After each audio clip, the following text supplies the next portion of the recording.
বর্তমানে ফুটবল পাড়াতে অথবা ব্রাজিলিয়ান ফ্যান বেজের মধ্যে একটা জিনিস নিয়ে খুব আলোচনা হচ্ছে, সেটা হচ্ছে ব্রাজিলের হয়ে বিশ্বকাপে 10 নম্বর জার্সি কে পরবে। যেহেতু নেইমার জুনিয়র ইনজুরি থেকে সেরে উঠেছে এবং কার্লো আনচেলত্তি তাকে কিন্তু ডেকেছে, তো আমরা যেটা বিশ্বকাপ বাছাই পর্বে দেখেছি ভিনিসিয়াস জুনিয়র, রাফিনহা এক্সেট্রা এরা কিন্তু 10 নম্বর জার্সি পরেছে। সেখানে একটা আপনাদের মনে প্রশ্ন জাগতেই পারে যে বিশ্বকাপে কে পরবে 10 নম্বর জার্সি। তো আমি আপনাদেরকে, যারা ব্রাজিলিয়ান ফ্যান আছেন অথবা ফুটবল বোদ্ধা, তাদেরকে বলছি, দেখুন আমরা ক্লাব ফুটবলে যেরকম দেখি, একটা ক্লাব চাইলেই তাদের যে কোনো জার্সির নাম্বার সেটা কিন্তু আপনার অবসরে দিয়ে পাঠাতে পারে। তাদের একটা ফুটবল ভালো খেলোয়াড় ছিল অথবা কোনো লিজেন্ড, তাদের প্রতি সম্মান রেখে।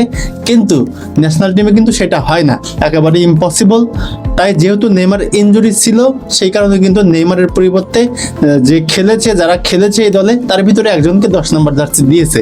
যেহেতু বিশ্বকাপে নেইমার জুনিয়র যাচ্ছে, তো এই জিনিসটা শিওর হয়ে থাকেন, বিশ্বকাপে কিন্তু নেইমার জুনিয়রই 10 নম্বর জার্সি পড়ছে।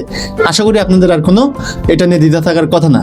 ভিডিও ভালো লাগলে অবশ্যই পেজটিতে ফলো দিন অথবা ইউটিউব থেকে দেখলে চ্যানেলটিতে সাবস্ক্রাইব করুন।